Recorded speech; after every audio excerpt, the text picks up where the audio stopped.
एक जंगल में एक बहुत बड़ा शेर रहता था। जब वह शेर शिकार पर निकलता तो जंगल के बहुत सारे जानवरों को मार देता था। इस कारण जंगल के सभी जानवर दुखी थे। जंगल के सभी जानवरों ने इसका उपाय सोचने के लिए सभी को एकत्रित किया।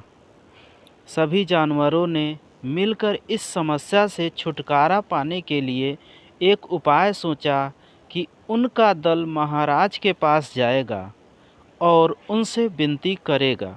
दूसरे दिन जानवरों का एक दल महाराज के पास गया। शेर अपनी जा शेर ने अपनी और जानवरों का एक दल आते देखकर जोर जोर से दहाड़े लगाई और बोला, क्या बात है, तुम सब यहाँ क्यों आ रहे हो? दल के मुखिया ने कहा, महाराज, हम सब आपकी प्रजा हैं, आप हमारे राजा हैं।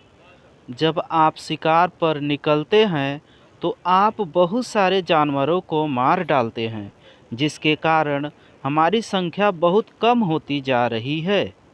इस प्रकार हम कुछ दिनों में खत्म हो जाएंगे।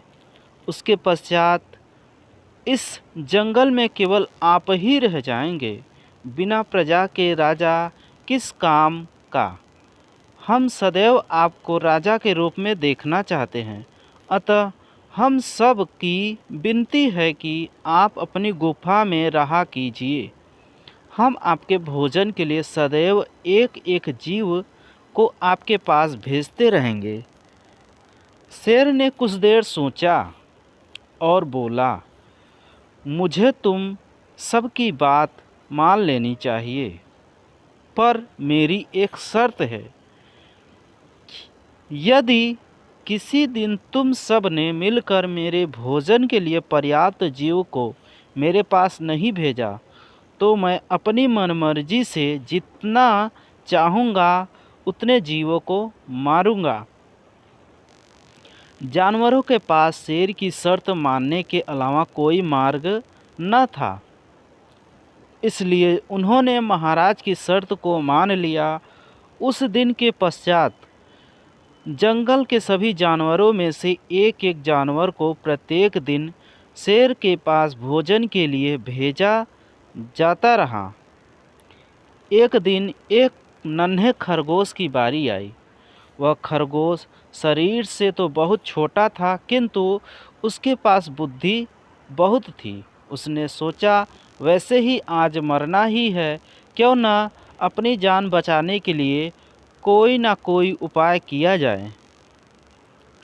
कुछ देर सोचने के पश्चात उसके मन में एक उपाय आया। वह खरगोश धीरे धीरे शेर की गुफा की ओर चलता गया। जब वह गुफा तक पहुंचा, तब तक बहुत देर हो चुकी थी। शेर का भूख के मारे बुरा हाल ही हो रहा था। शेर ने बहुत ज़ोर ज़ोर से दहाड़े मारी और बोला, आज तुम्हें आने में इतनी देर क्यों लग गई, और इतने से भोजन से मेरा क्या होगा? जिसने भी तुम्हें भेजा है, मैं उन सब को एक एक करके देख लूँगा। एक तो समय पर भोजन नहीं भेजा और इतना छोटा सा जीव मेरे लिए भेजा है।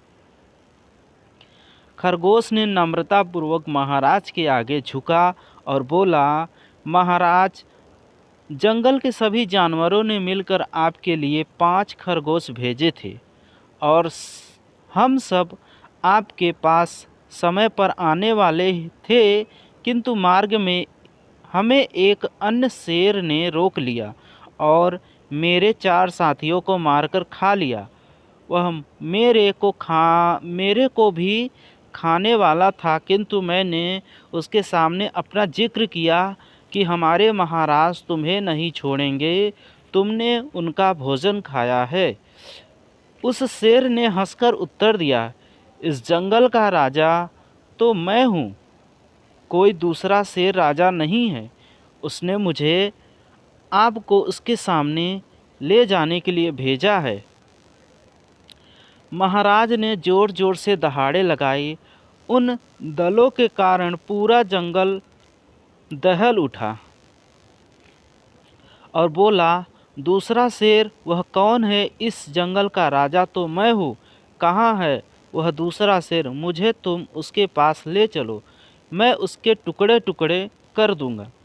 खरगोश महाराज को लेकर एक कुएं के पास आ गया और बोला, जब हम आपके पास आ रहे थे तभी वह शेर यहीं था।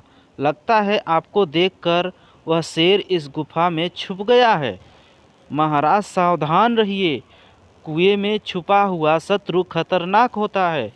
जब शेर ने कुआं के अंदर झांका तो पानी में उसकी परछाई दिखाई दी। शेर ने सोचा, यह अवश्य ही दूसरा शेर है। जब शेर ने दहाड़ लगाई तो कुएं में दहाड़ गूंजी। शेर ने सोचा, दूसरा शेर मुझे लड़ाई के लिए ललकार रहा है। शेर ने आओ देखा न ताओ और कुएं में कूद गया।